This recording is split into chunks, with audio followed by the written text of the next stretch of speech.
Hello everyone, I'm Miss Darlene. And I'm Miss Veronica. And today is Vocabulary Tuesday. What we're doing today is you're going to choose a word out of your vocabulary bag. We have 10 words, so you're going to choose 5 words. You are going to define the word, write a sentence about using the word.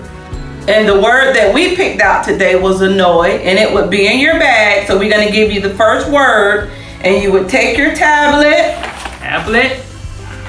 write down annoy, write the definition of annoy. Then you're going to write a sentence using the word annoy. And then the bonus is if you write a short story or paragraph using the word annoy, then, or whatever word you choose, then you get a special treat. So let's see who can make a sentence, define, and write a short story using the word, whatever word you pick from our vocabulary bag. Have fun!